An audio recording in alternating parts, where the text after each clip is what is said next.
Guys, welcome back to the show. As always, it's good to see you here. We have another great guest. He's a young serial entrepreneur right out of Houston, Texas, which I'm going to ask him about because I know y'all have questions about this. He's built quite a big flipping business down in Houston. He's also taken Subject to properties, which I know you like to hear about. He's an internet marketer. He's created a product called Flipping on Fire, which can help a lot of you out. But he's also really good at using social media to build his brands. Let me introduce you to Ross Alex. Hey, what's up, Connor, man? Thanks for having me on the show. What's up? What's going on, man? I've been trying to get you on here for some time. I see you online all the time on Facebook, and you're doing some big things.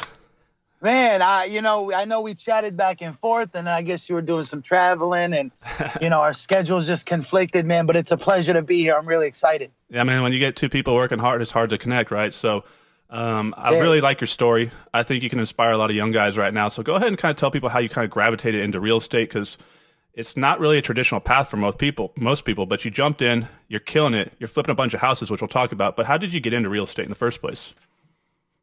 Yeah, absolutely, man. So I'm 27 years old now. I got started when I was 24.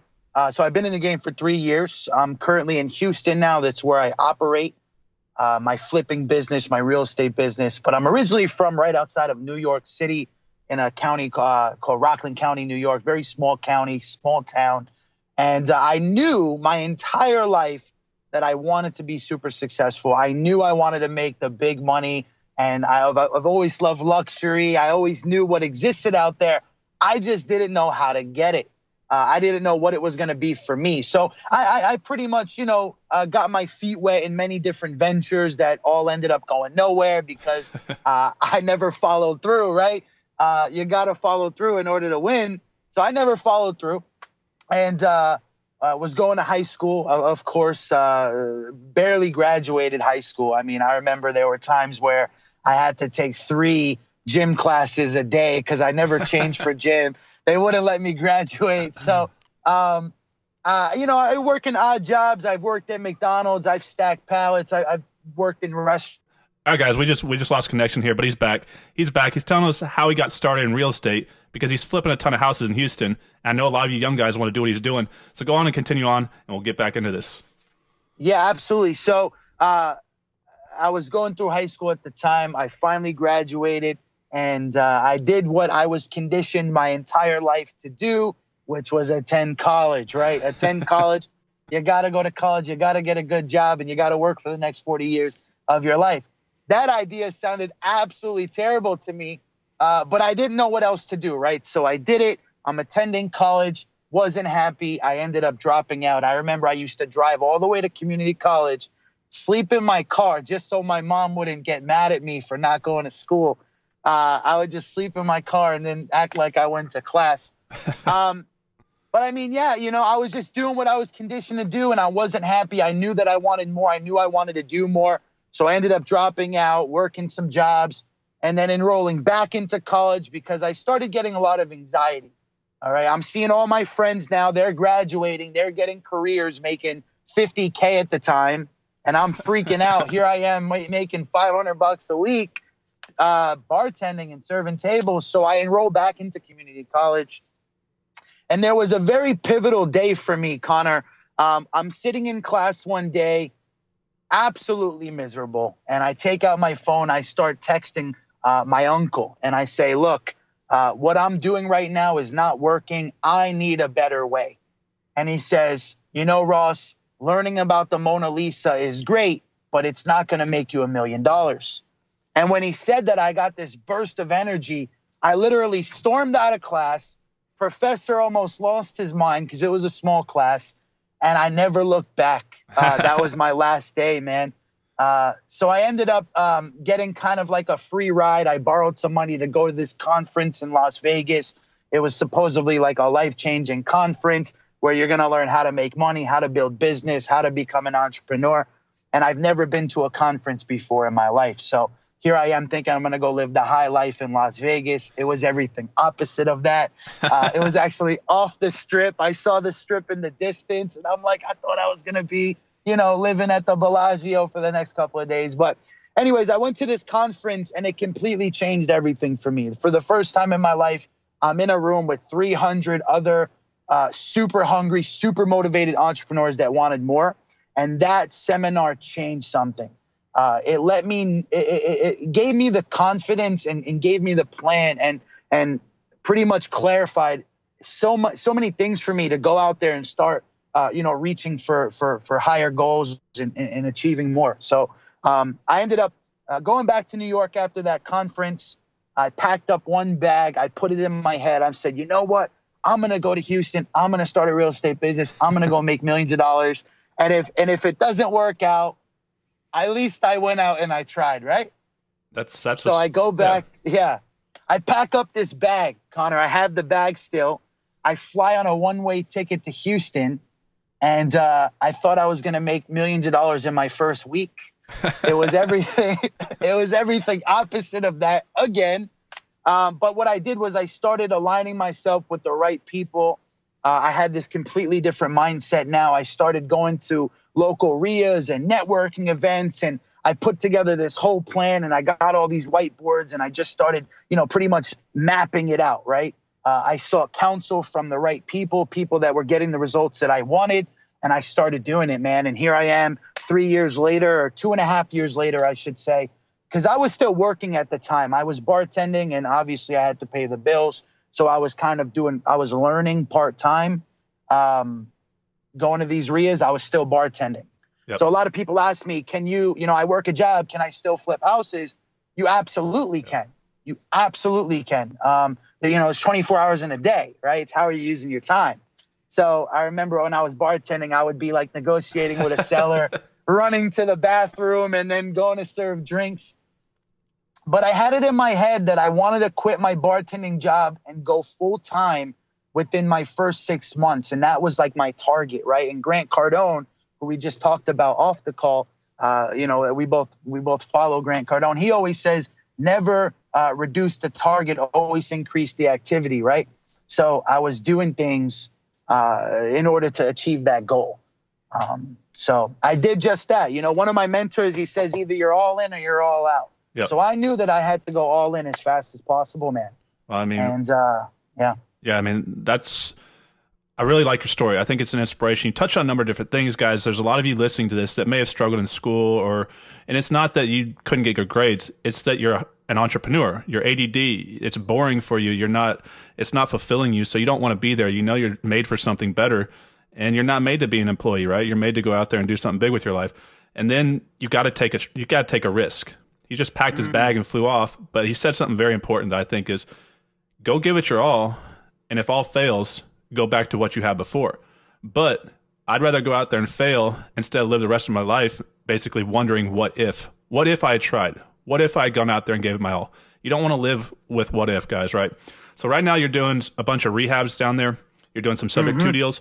So kind of what are you doing? I know a lot of people like to ask me how to find deals. So you're doing direct mail, or what's going on? Then you're getting these houses and you're flipping them retail, right?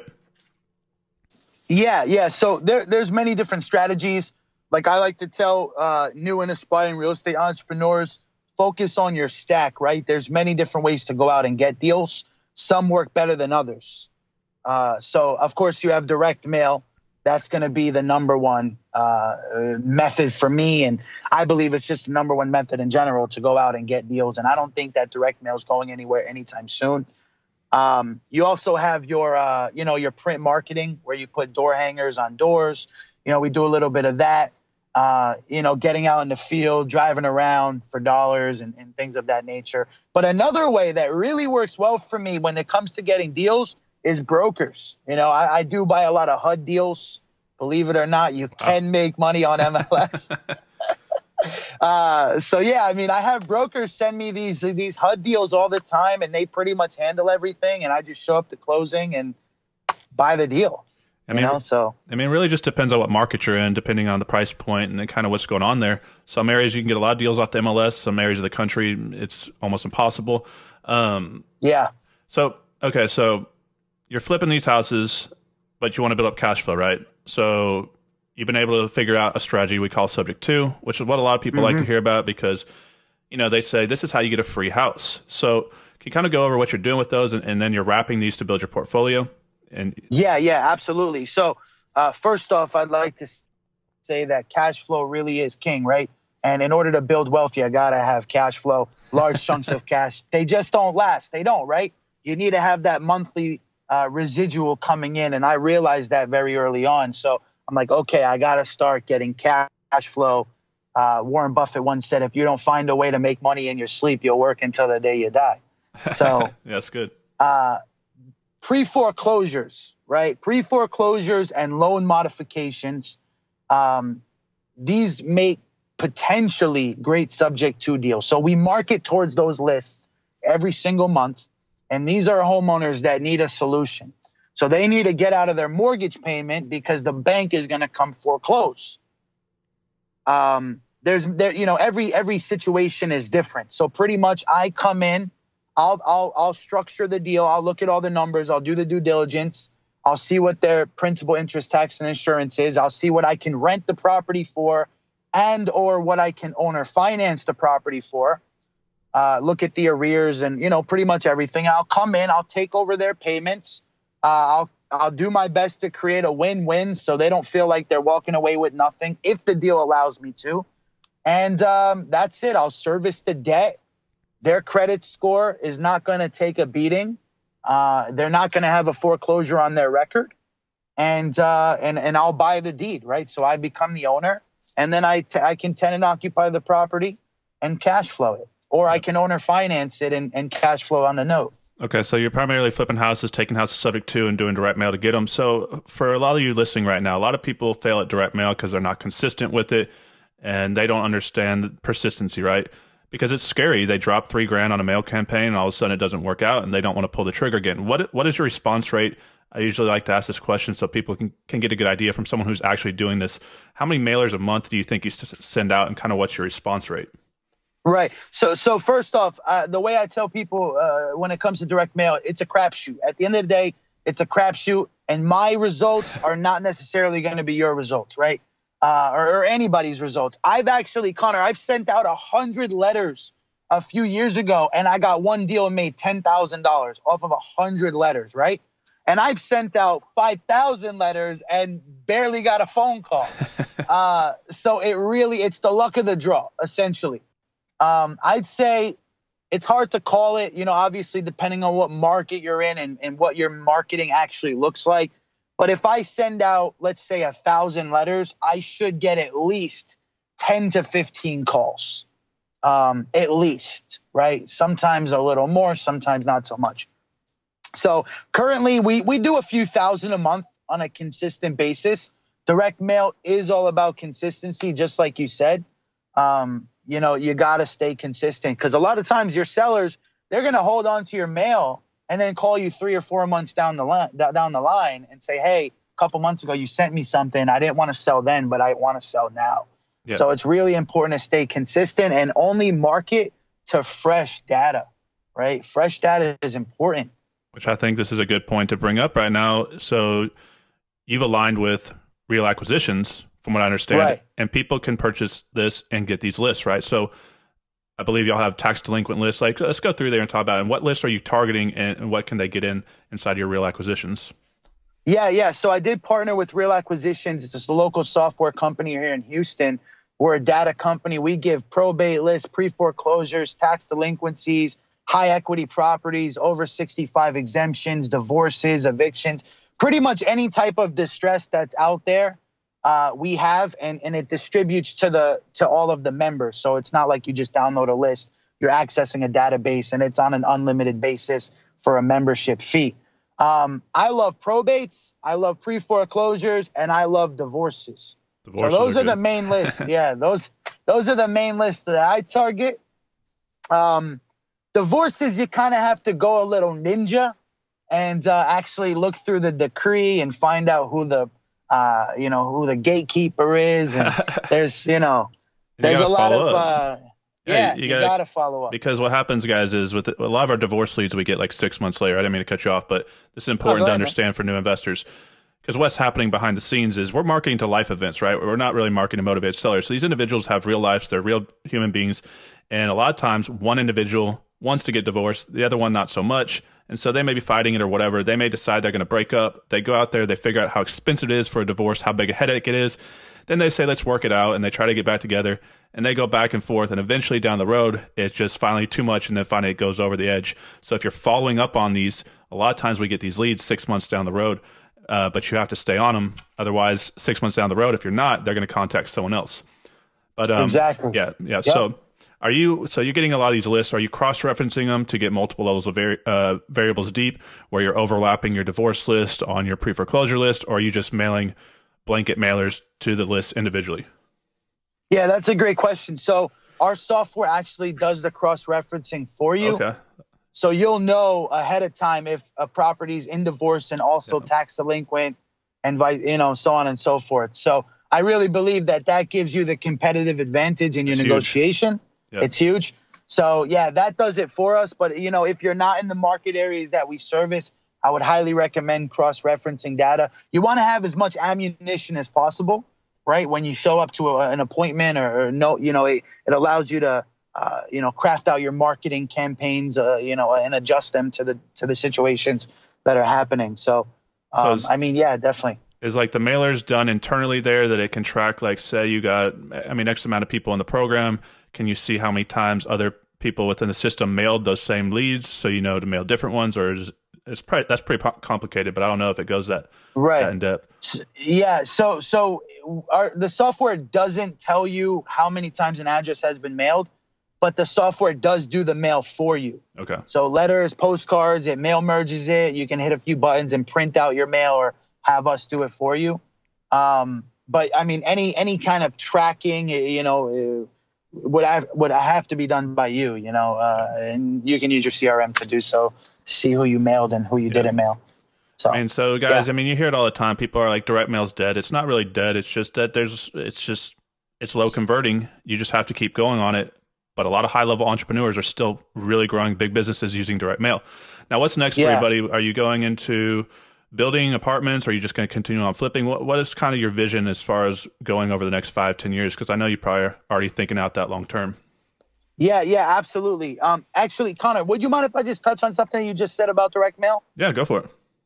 So the way I like to explain it is this. When you go to your mailbox and you have Best Buy coupons and grocery stores and all of that garbage, right? We all can agree that stuff ends up in the garbage. Yep. And I see a lot of people that do direct mail. They create theirs in a way that it blends in perfectly with the stuff that goes in the trash. Why would you do that, right? Why would you do that? So you should create your postcards and letters to stand out and be different than the stuff that goes in the trash. That will increase your conversions, such as a handwritten letter or a lime green postcard with an urgent stamped on it. There's no need to put your photo on your marketing and all these, crazy colors and graphics and stuff, because it's just going to be considered spam mail and end up in the trash. So just a tip for everybody out there. Yeah, like direct mail definitely works. And here's how I know it works, because when I buy houses, right, I get mailed all the time. Now, I had a lot that I owned in Florida, and I was getting mailers about the lot. And I called it one day. I called someone one day just to see what I was going to get an offer price. And then when I hung up the phone, I was like, oh my gosh, I just called a postcard in the mail. So it definitely works, right? It even works on me.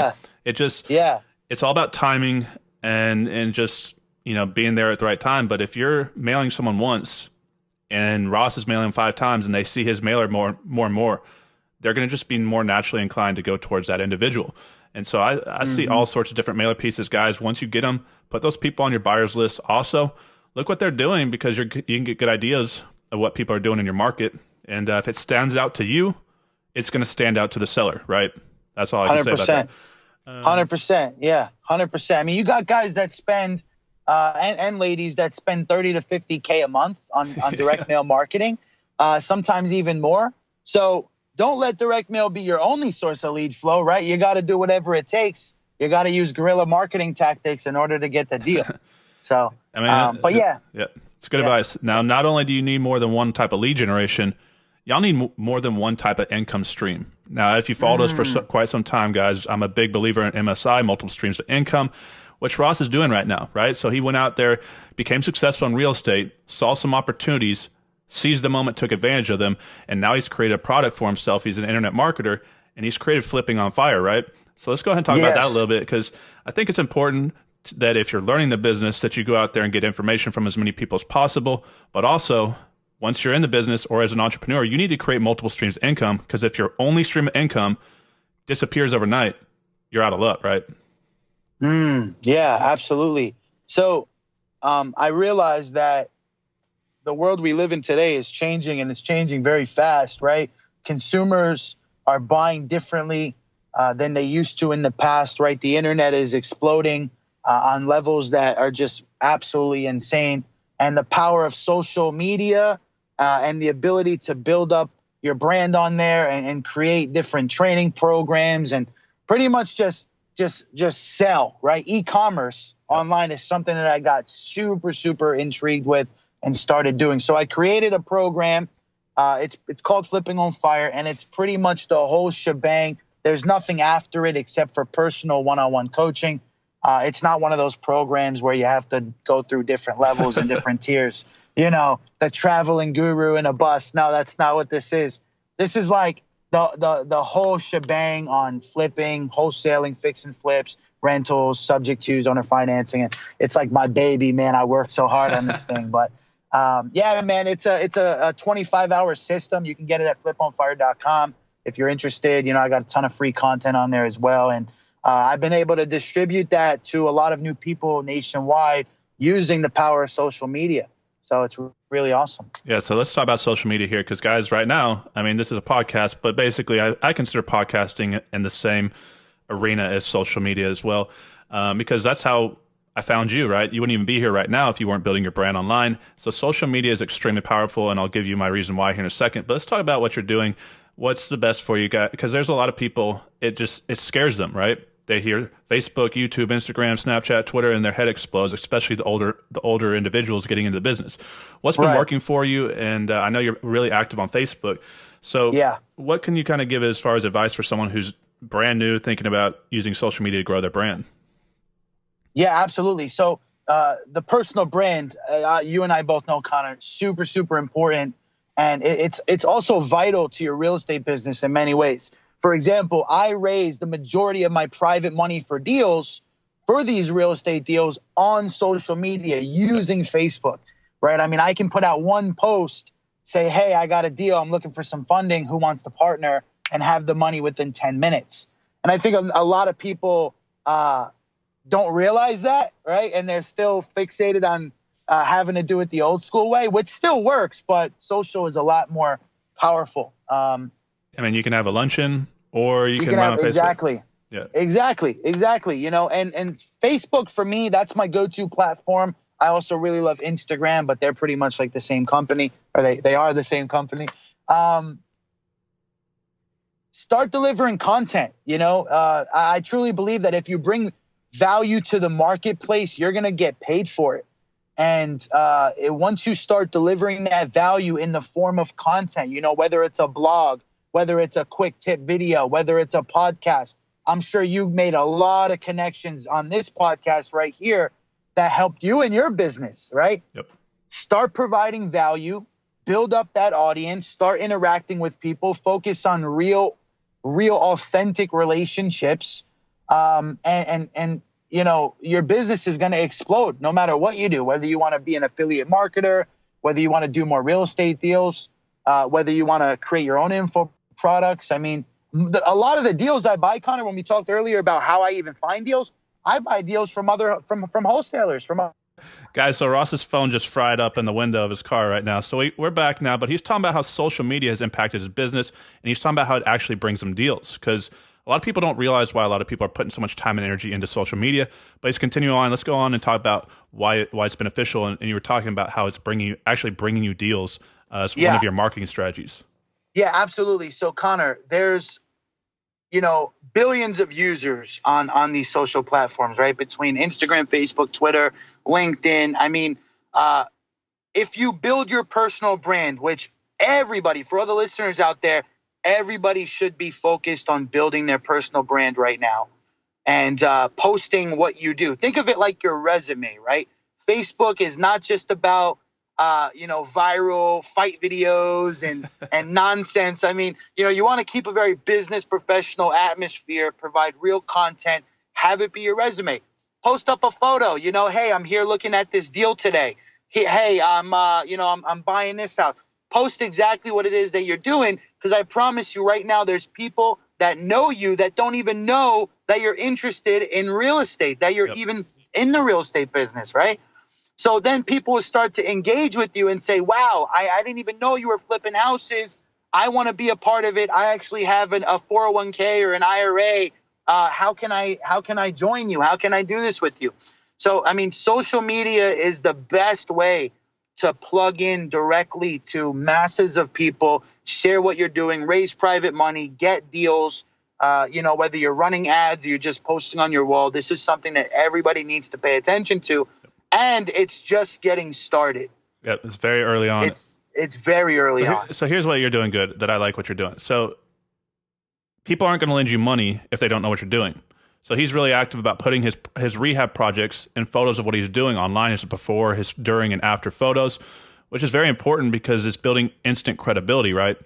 And so I think that's a good thing for you to do if you're rehabbing houses, to show the full spectrum of that rehab. I'm going to put it real simple, guys. Look at it like this.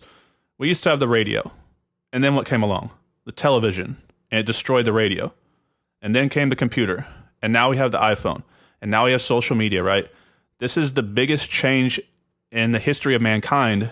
And like you said, we're on just the tip of the iceberg here. Even though it's kind of been out for a while, this is a once-in-a-lifetime opportunity that we're living through right now. If you look back 100 years from now, they're going to look back at this time and talk about this as one of the biggest movements in the history of humanity. So if you're not taking advantage of this right now, you're literally missing the biggest opportunity of your lifetime. And a lot of people have no incentive or no initiative to even take the time to learn about this, and it just blows my mind. Yeah, I totally agree with you. Gary Vee talks about it a lot. He says that, things are just getting started. You got these big brands that are now transitioning and getting onto social, and they kind of like pave the way, right? Because they have the billions of dollars in ads. So, success leaves clues, guys. Get on board now while you can, because like Connor said, you're witnessing one of the biggest transitions in history, and it's just getting started.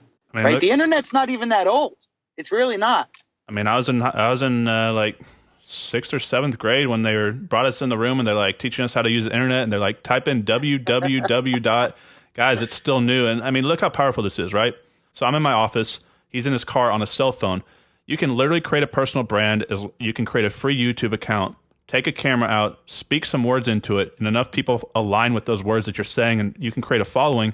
You don't need a television station. You don't need a radio station. You don't need a 100-story skyscraper down in a big city. You can literally create a personal brand and do it on your own, as long as you're willing to work hard to do it. And that's what he's basically done. He's built a big business using social media.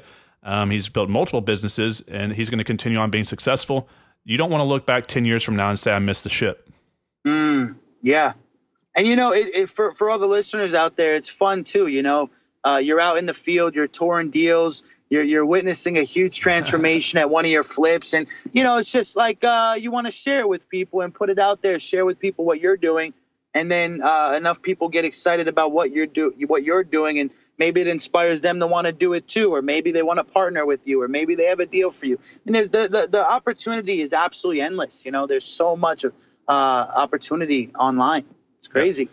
So who are you? I mean, I know you follow Grant Cardone. Let's go over and talk about some of the people you're following or the books you've read, because this is important, because people need to shift their mindset. They don't understand really what it means to be an entrepreneur. They don't understand work ethic. They don't understand delayed gratification. And it seems like you're going down the right path and you've been following the right people. Who would you advise some of these new entrepreneurs to kind of follow in your footsteps?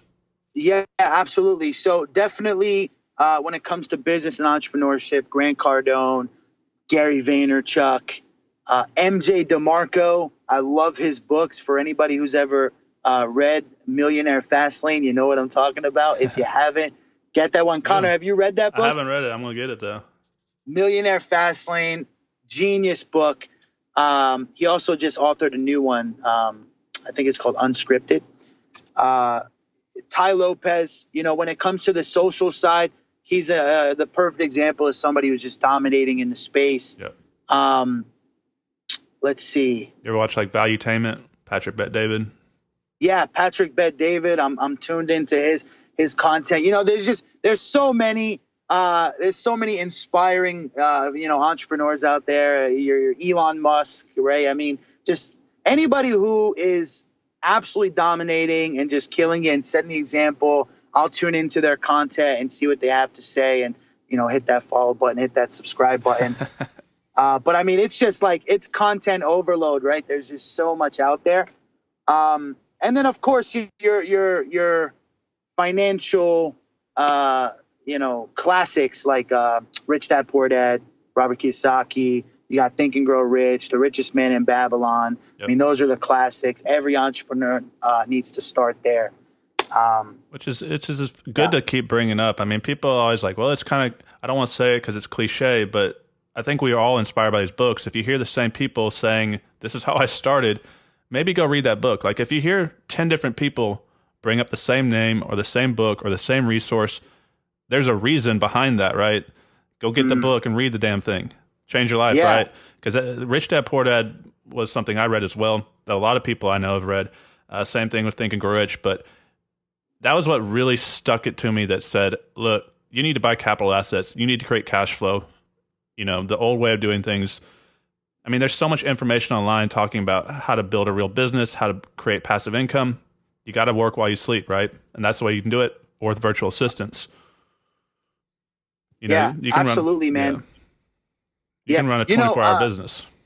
Yeah, for sure. I think that there has to be a line drawn when it comes to the amount of consumption you're doing when it comes to reading and listening and watching and taking action, right? Because a lot of people get hung up on the learning and the reading and they overconsume, but then they take very little action. Yep. And they don't actually apply it and do it. So it only works if you work. You do have to go out there. You do have to apply. You do have to get out of your comfort zone. So I think with the right education, the right knowledge, and the right action, you can achieve anything that you've ever dreamt of, thought of. I mean, literally, it's fair playing field for anybody. Everybody can win. Everybody can live the life they deserve. And it's a good point to point out because, I mean, action is what's going to bring it about the results, right? So you can go get Tiger Woods' golf coach, and he can tell you, bring the club back at this angle, bring it down with this club head speed, but you're going to have to hit a ton of golf balls before you actually kind of get in a groove, right? So it's good to learn, but you have to implement. Yeah, 100%, man. They say that it takes 10 years and an hour. So get to work. All right, we're kind of losing you here, but let's go ahead and give everybody your contact information. We're going to put your links below. If you're in Houston, go ahead and reach out to him. I'm sure he wants to do some JV deals, or you may be able to work with him if you're a lender.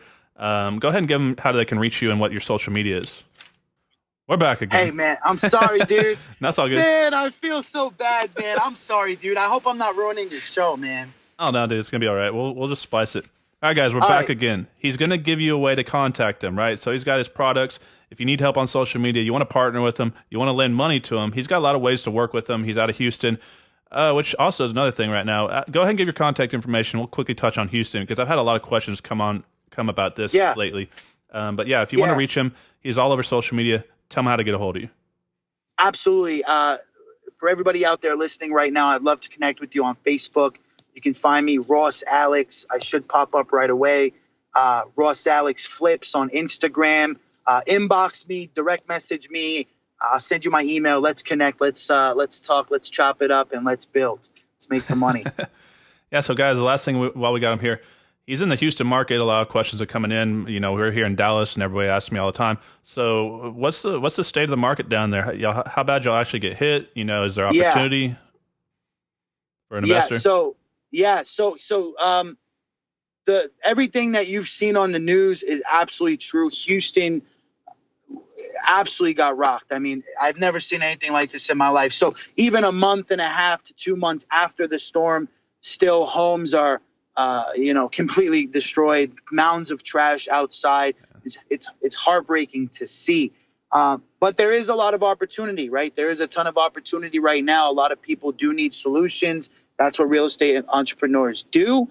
So there's a lot of houses to buy. My personal opinion is I'm not going to touch anything that has flooded until the market stabilizes, if you may, because pre-Harvey ARVs are not necessarily going to apply post-Harvey, right? Because even if a property you're looking at didn't flood, 5 houses that were your comps could have flooded. Well, now how do you value your property, right? Yep. So you can take a big hit in that sense. Everything I'm buying right now has not been flooded, because there are some areas that were spared, right, that didn't get it as bad, or didn't go completely underwater. So that's where I'm buying, and I'm staying away from anything that's on a bayou, or anywhere near these flood areas. I think that if you're in the area and you're looking to get into some opportunity, make sure that you're discounting your ARVs by at least 10 to 20% on the higher end stuff, all the way up to 50% discount.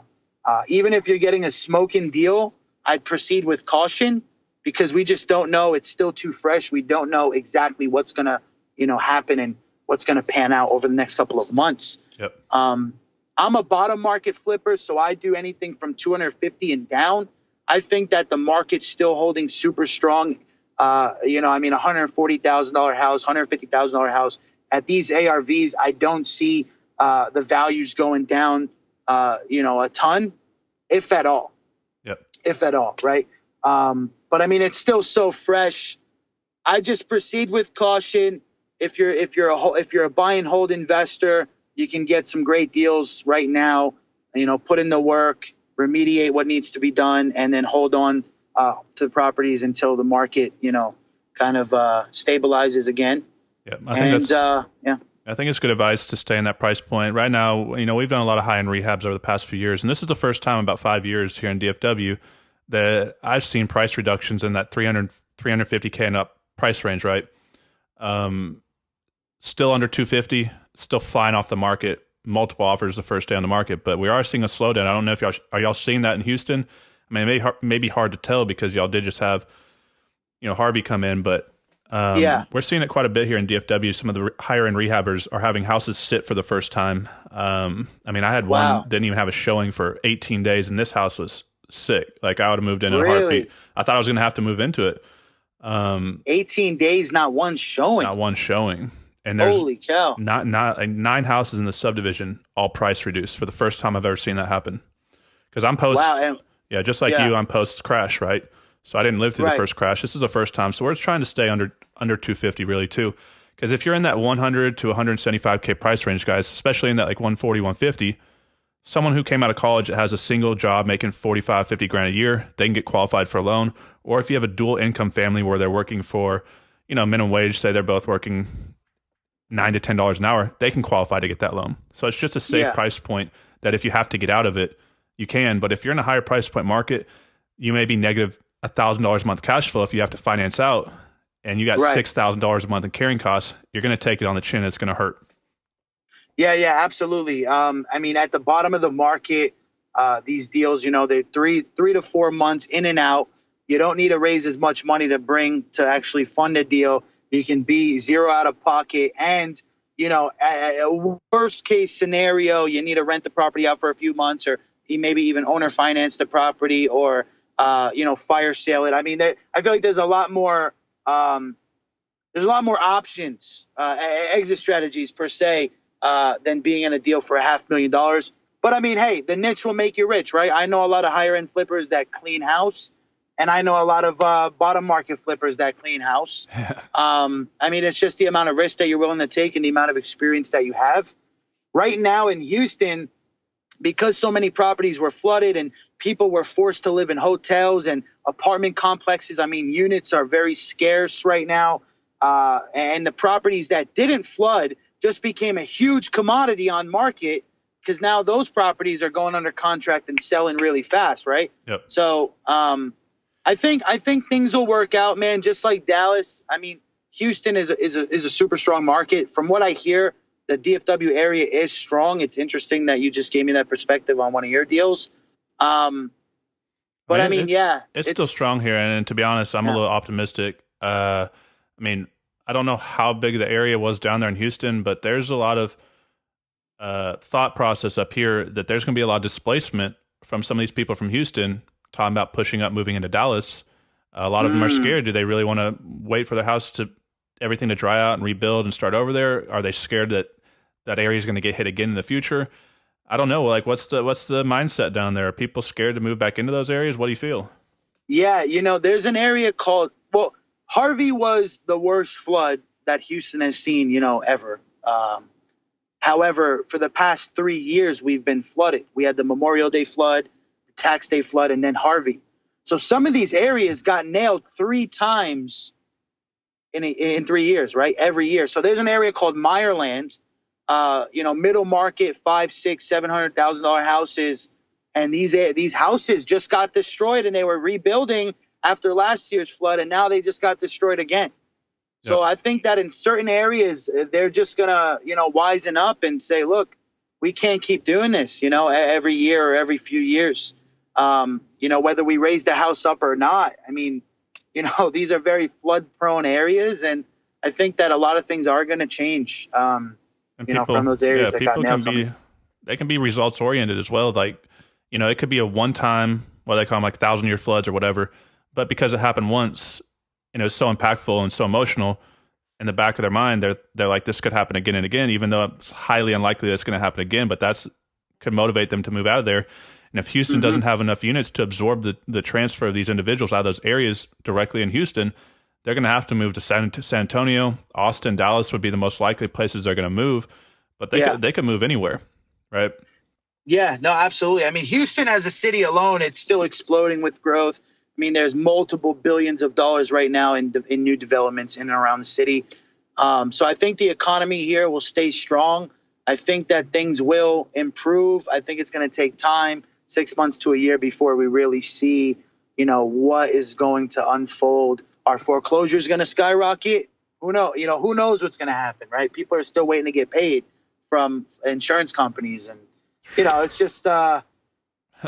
What are you gonna do, right, Kai? I mean, what are you gonna do? I heard the horror stories about some of these areas that got hit. People, investors, 30, 40, 50 houses, they didn't have flood insurance because they didn't think they needed it. And I'm like, oh my gosh, right? So what's going to happen in those spots? It's hard to tell. Yeah, it's tough to think about. I'm really looking forward to see what does pan out. I'm optimistic that it will be positive. And Houston's a really strong city. Texas is a great state. I love it here. I think that Texas pride, people are strong and strong-minded, and I think that everything will work out. Oh yeah, it's definitely gonna bounce back. That was never an issue. But yeah, I mean, it's just how long does it take, and right. I mean, is there the opportunity? I mean, who's going to come in with massive amounts of money and buy up an entire subdivision and flatten it and build a brand new neighborhood? Right? I mean, that's where there's you. Nah, I'm not that big yet. Go call Uncle Grant and get him down here. Yeah, he was down there just recently. I saw man. I met up with him. He did a little meetup around here, and I guess he's buying some A-class units.